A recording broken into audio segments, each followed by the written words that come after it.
So now we move to the part that talk about network coding and compressed sensing combination. But first I would like to remind the basics of network coding using some slides that Professor Feedback always uses um, to explain it to like outsiders from the field or new students and so on, and it's quite fun. So the state of the art says that, for example, I'm having such kind of fruits to transmit within my mesh into my finish, and I'm going to send this throughout Germany, and it will reach its point. So we can decide to go through one single path, sending one after the other, knowing that we are allowed for one transmission, let's say for one time slot. So sending them one after the other, and that's how they hit the finish line. So if something is lost, of course, I would need to know which one is lost and resend it. Also, if I pick the wrong path, if it's very lossy or it's broken or something, then I might also have the issue and the need for retransmission. So with the mesh networks, usually people, they tend to disseminate the data through different paths simultaneously, and this would save me the time of waiting, like what I had before. We needed to wait like 3 time slots at least to receive the data at the end. Here I would receive them all in one go, let's say, but of course here if something is lost, then I would like to know which one exactly was lost so that I will be sending it. But here comes the idea of network coding, which is nothing than some linear combination. You have seen plenty of these images on Facebook. You need to solve the linear system of equation. Of course, here we are pretending they're bananas, apples, and so on, and this is easy. You can easily find out which value corresponds to what.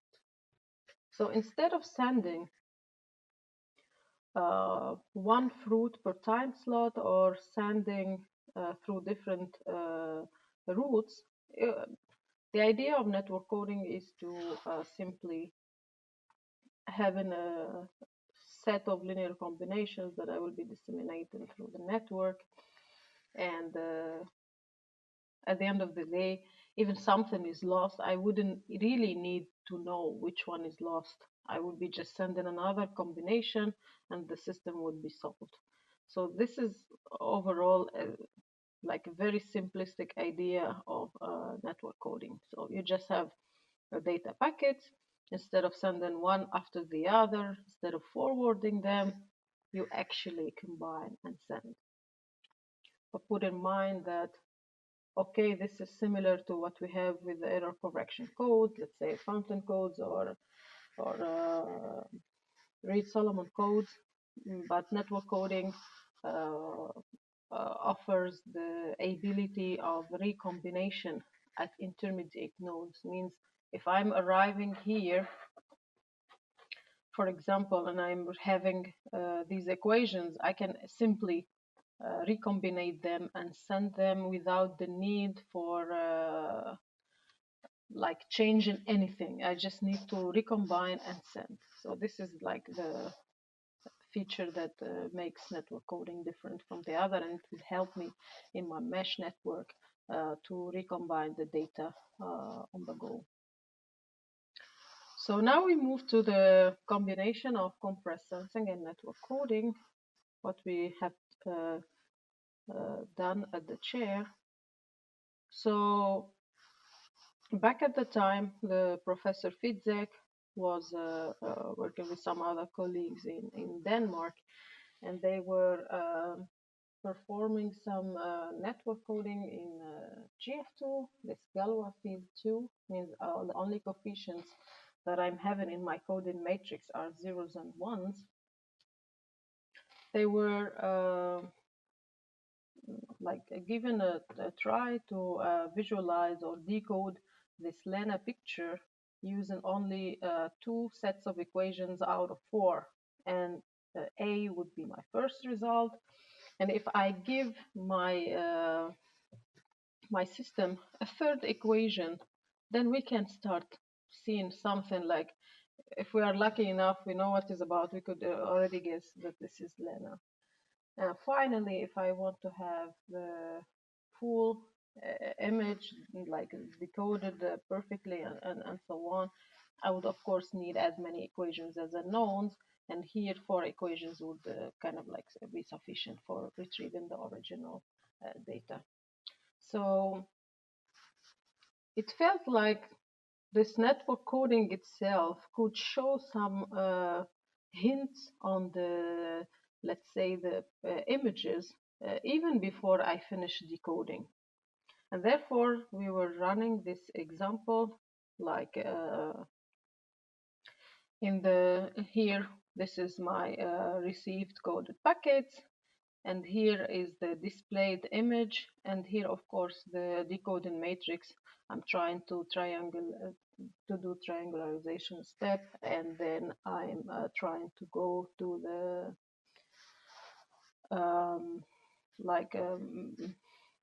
make this identity matrix at the end. And here, let me play it again. It was faster than me. So at the start, we are having a bunch of data. You can here see the Gaussian elimination, how it is working, and it's evolving. The more data packets we are receiving, oh, what happened?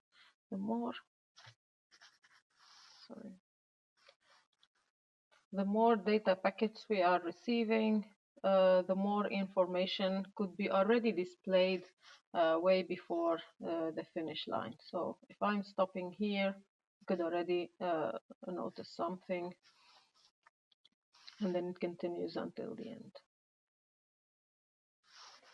So if I also perform this with the strong, if I'm performing this network coding, but by sorting my coefficients, if I'm playing around with my coefficients, now that I understand a little bit the behavior of the picture, if I'm sorting out my finite field coefficients, then I am able to display the Lena picture way earlier, and I can identify it easily, even before I arrive to reach half of the coded packets that I have sent. So here you could see that it is getting better and better until my decoding is done. And this was already like motivating to, like, the behavior is somehow mimicking what we have with compressed sensing, and this pushed us a little bit to think, oh, why not combine a network coding and compressed sensing together, hoping for better performance results. So regarding the characteristics of both techniques, we see on the left side the compressed sensing. It is a linear superposition, which is also the same for network coding. Compressed sensing is random sampling. Also network coding, like the sensing matrix, is random. Also network coding is random with these random coefficients for the coding matrix. However, the main differences here is that compressed sensing is source aware. I'm kind of like knowing what I am compressing. However, network coding doesn't care. It is source agnostic. It is agnostic to anything. Give me something, I code and I send. Network compressed sensing, it says, give me something that I need to understand the behavior and everything, and then I can compress it for you. So that's the difference. The difference, compress sensing is underdetermined, whereas network coding is overdetermined. It has to be full rank, or at least I need to be able to decode it. Network coding, you don't really have to have full rank matrix. And the compress sensing problem could be modeled as an optimization problem, as we've seen before, whereas network coding is simply a set of linear system of equations that need to, like the traditional means to solve. So the combination requirements would be matrices properties that need to have maximum features preservations. I need to know what matrices I need to pick and how can they be combined together. And second of all, I need to pick the most relevant type of reconstruction algorithm for both if I want a combined reconstruction at the end. So our objective here within this combination, like in theory and implementation, to improve the delay. We want to reduce the delay. We want to increase the resilience and of course lower the complexity. You could see here with the example of multiple cameras with also many relays and a sink that if I'm doing an agnostic combination between compressed sensing and network coding, then only individual gain per camera, uh, which here is the special correlation. I'm not touching it. I'm just compressing what I'm having here, compression on each of them, and then I'm sending, and then network coding comes at the relays to combine and send data until the sync. So if it happens that this camera is recording the same identical thing here, then I will be ending up transmitting an extra data packet or extra video frame or chunk that is unnecessary. So this is the agnostic type of agnostic type of combination. So here the reconstruction or the decoding of the thing results in high complexity. I have a lot of data. I need a lot of work to decode.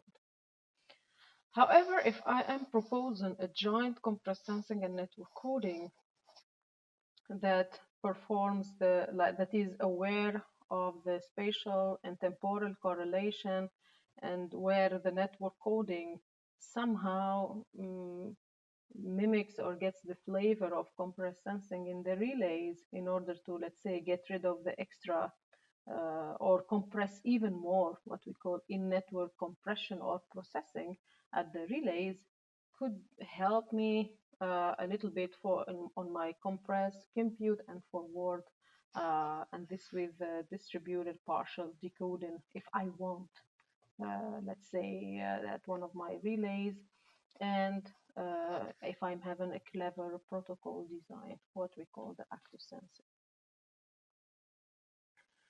But overall, the general motivation about the combination, as we discussed before, is that we're having like massive data storage and transmission, massive increase in the mobile devices or IoT devices.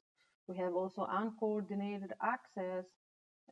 Basically, most of the networks are now meshed. So, like all of these components, they are accumulating together to push for the need for combining compressed sensing and network coding in order to exploit these correlations and get the benefits from compressed sensing and network coding to get something that is really helpful within these problems that we are facing in the communication field. So what to expect is to dramatically decrease the number of data transfers throughout the network and also reduce the payload of the data itself that I would like to send.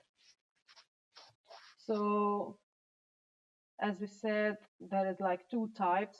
If I'm doing this agnostically, so I'm not really like focusing on anything, I'm doing this in a very naive fashion, then I will have limited kind of results. But if I'm joining this or if I'm activating my in-network processing based on this compressed compute and forward, then I will have improved delay, resilience, and complexity. So the problem with the standard network coding, or what we call RLNC, which is random linear network coding, is that it actually has limited success in areas like wireless sensor networks due to two main important points. The first thing, we know that network coding needs an over determined linear system of equation, or this what we call the all or nothing property. And here, no information can actually be decoded in general without receiving at least as many coded packets as the original one. This is like mathematically proved. It has to be like that.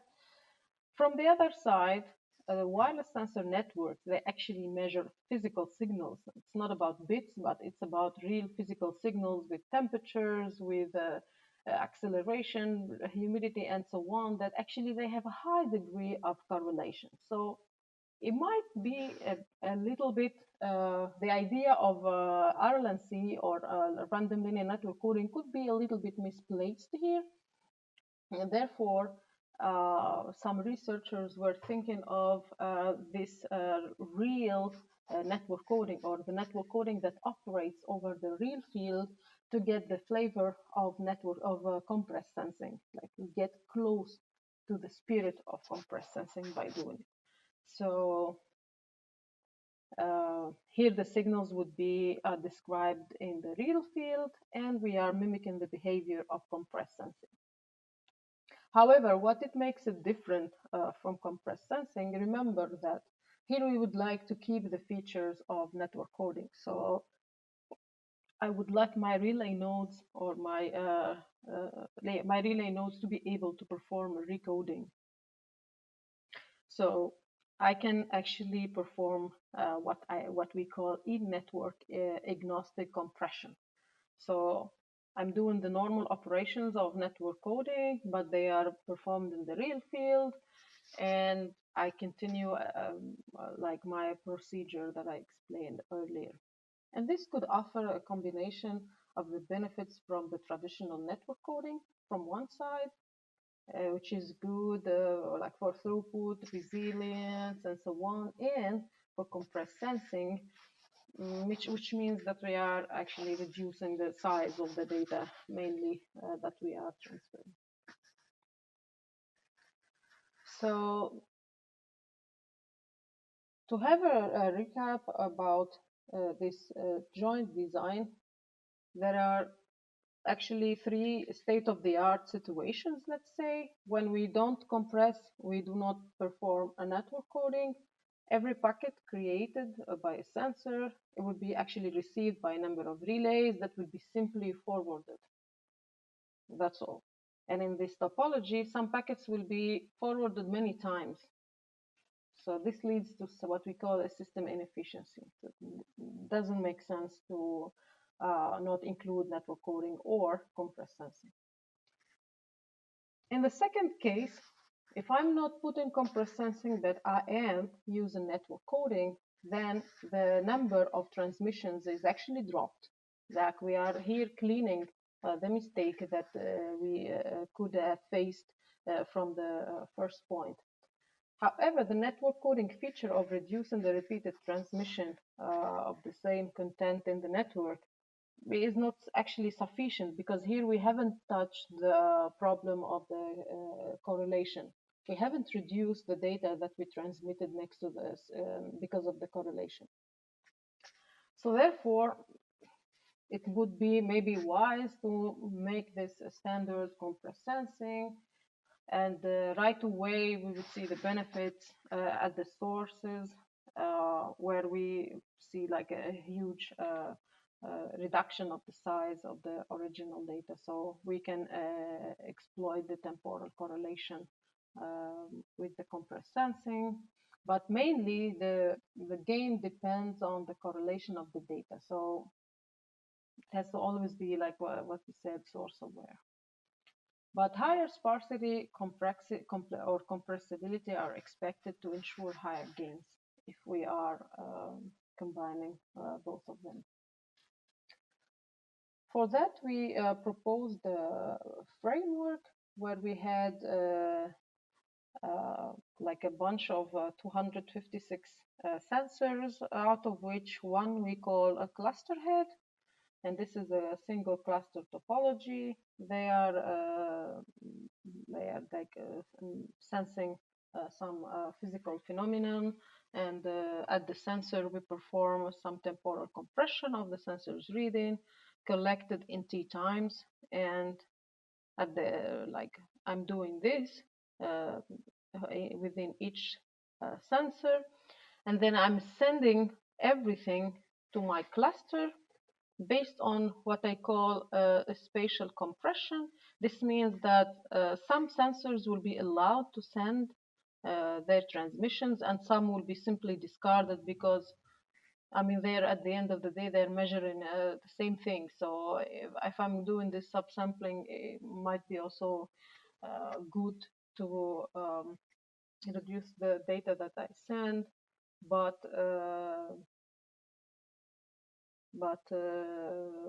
it's actually also a cheap operation, and why not? So that was the idea. And once I'm having everything at my cluster head, I will be performing this real network coding and then sending the result to the sink. I put in mind here that the sparsity within my data is 5, and I'm having 512 reading per like sensor.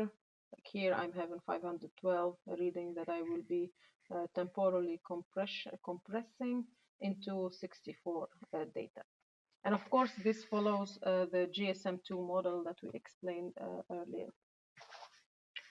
Okay, so for reconstruction, as compressed sensing people say, or decoding from network coding people, the goal and the ultimate goal is to perform one-step decoding.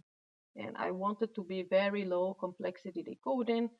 And of course, I don't want just to decode. I want to make sure that the reconstructed data are actually highly accurate compared with the original data. So we've been playing around with the sensing and coding matrices because we need to, of course, the obtained compressed sensing data. It has to be multiplied with the network coding matrix, and there might be a conflict of the sensing and the compressed sensing matrix because as we multiply both of the matrices, we might lose the property of RIP or NSP, and therefore we might not be able to perform or to use the compressed sensing reconstruction algorithm such as the OMP. So we need to investigate first what is the suitable type of matrices for both techniques. So as simple as it is, we measured the our SNR for the compressed sensing matrices that follow, for example, the Gaussian distribution, and the network coding matrix follow uniform distribution or Bernoulli. We keep varying, like we put like 5 options here, and we wanted to know which one would actually be better to use. Of course, we know that we cannot change the ones from compressed sensing. Compressed sensing has to only be either Bernoulli or Gaussian. So the main part is to find the suitable distribution for the omega. It turns out that the best would be to uh, have have anything between Bernoulli and Gaussian, and it doesn't make sense to use uniformly distributed network coding matrices as we are used to do it in general. And you could see that the results are somehow overlapping, so it doesn't make a difference because as simply as Like when I'm multiplying a Gaussian matrix with the Bernoulli matrix, the result would be a Gaussian matrix as well. So my performance wouldn't be that much effective, let's say. And um, the best average number of transmission with the best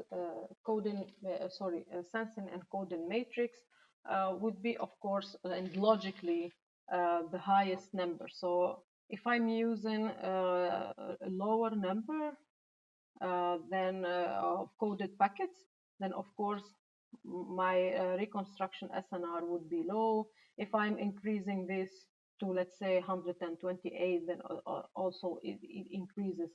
But at some point it will just converge to the same, and we don't have like um, really bad reconstruction. Basically, we are having all our results over 100 dB here. Like the probability is over 100 dB. So we just said that Bernoulli distribution multiplication would result in a Gaussian matrix. So here we are losing actually the properties of Bernoulli. So we just forget about it when we have more than one matrix, or if I'm having um, a recombination within the network, then there will be no longer a Bernoulli matrix. So better focus on what we call this Gaussian ones. However, if I'm having a Gaussian matrices multiplied together, we have to pay attention that we need to really always normalize the coefficients, because if I don't normalize my coefficients, then my SNR will drop so bad that I wouldn't be able to reconstruct my original data. So the difference would be like, okay, use whatever compressed sensing and network coding Gaussian matrices, but put in mind that normalization is actually a must. And to see this a little bit better, we can see the display of the distribution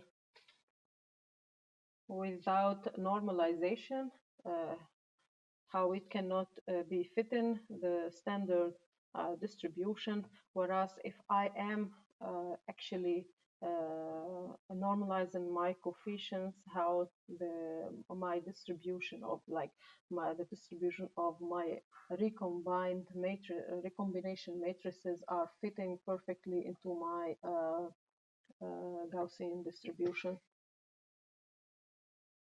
As for the reconstruction algorithms, of course, we cannot use here Gaussian elimination.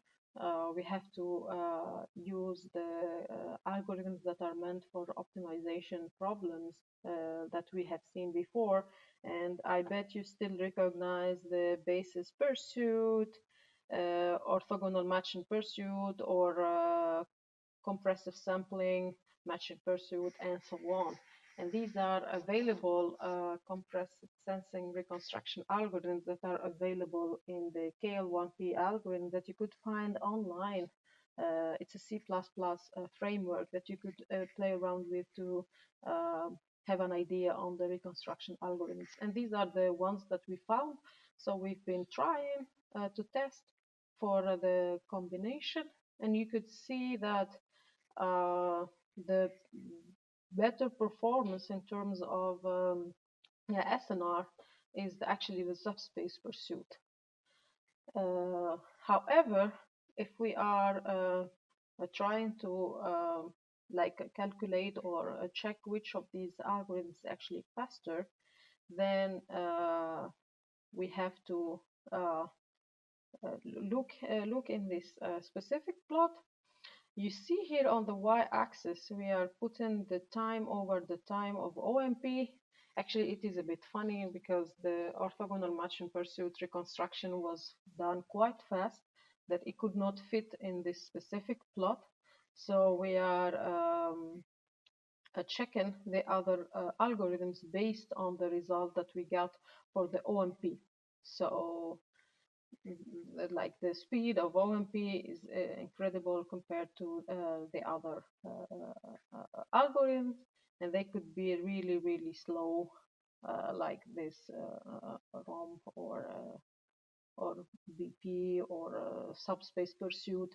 Even though it showed a very good SNR for reconstruction, it's still not as good as the orthogonal matching pursuit. So now that we understood what type of compressed sensing matrix to use, what kind of network coding matrix, what kind of reconstruction algorithm to use, now comes the part of really having to design our framework. So here we are proposing a 4-cluster network where we are having what we had earlier, but we are enabling a further step, which is the third one, where we at all these cluster heads, we are enabling what we call inter-cluster real network coding. So basically, after the second step, when I perform my intra-cluster real network coding, I will be sending my data to the next cluster head and so on, based on the arrows that you see in the graph.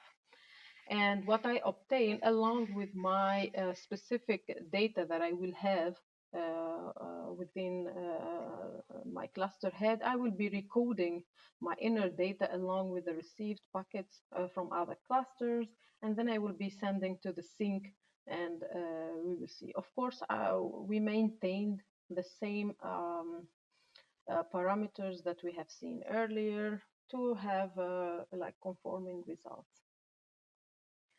So we see that if I am actually performing the classical network coding, let's say if I'm having GF2 to the 8, which is one of the most performing fields for network coding, then I am capable of reconstruct my data, but let's say with a little bit shifted compared to what I would get if I am having the case of real network coding. And here, even if I am having a very low reconstruction SNR, which is 20 dB, then I still perform better than what normal network coding would actually be doing. So that's the problem when I'm having the error control performance. So finally, we would like to evaluate this combination within this specific topology. So here we could see that we are trying to check what is the remaining data thanks to our techniques that I'm adopting. So if I'm not doing anything, then of course it would be 1 by remaining data. And imagine if we have a lossy scenario, then we would be sending way more than normalized 1. And of course, it's sparsity agnostic, so they don't care about the data. It's just to be like that.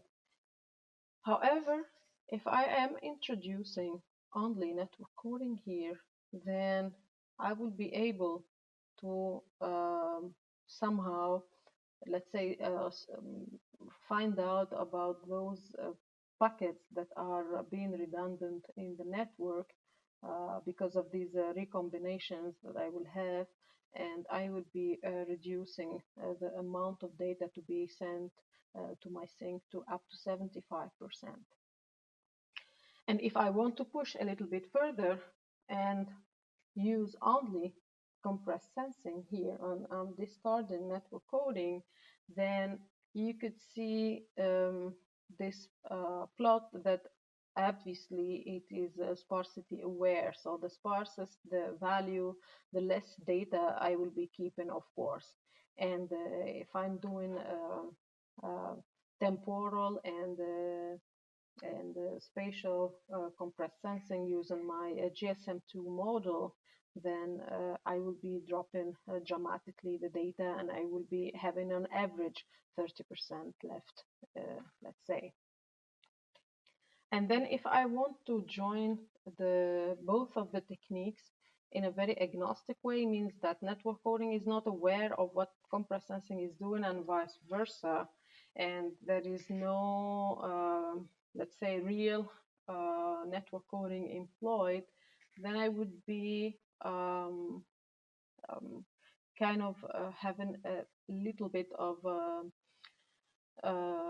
improvement based on what I have seen previously with just having compressed sensing. But finally, if I'm joining both of the techniques, then actually I can keep it to 10% only if I'm having a sparsity of 0.04. This like keeping only 10% of an entire topology, it's actually quite interesting for a lot of applications in the real world. So you see that if I'm doing this, let's say, agnostically or naively, uh, then I'm actually performing worse than what I would be doing if I'm doing the combination in a very clever way using in network compression. So to conclude, this joint combination actually offers an outstanding reduction in terms of the packets payload, and this is due to the fact that I'm using the temporal correlation. I'm using temporal compressed sensing. This helps in reducing the payload. I'm cutting off the number of transmission thanks to the spatial correlation and network coding, and of course the decoding time would decrease because I'm sending really less data compared to what I would have sent in a raw fashion if I didn't have network coding or compressed sensing. And keep in mind that high performance high performance is actually guaranteed when the network coding matrix obeys the compressed sensing conditions, for example, the VIP. And if we are using Gaussian matrices with normalized coefficients, and if you are using what we call subspace pursuit, if I for a very high SNR, and maybe the fourth but not mentioned, if I want to have a fast reconstruction, then I would be simply using the orthogonal matching pursuit. So with this, I would conclude my talk. Thank you very much for listening to both of the lectures. I hope to email me with your questions, or if you spot any mistakes or whatsoever. Nobody's perfect. I might um, get some wrong explanation and so on. Please do not hesitate to contact me. And otherwise, please enjoy the lectures, and looking forward to see you again in the exercises lecture that we will be having soon. And enjoy the rest of your day, and good luck.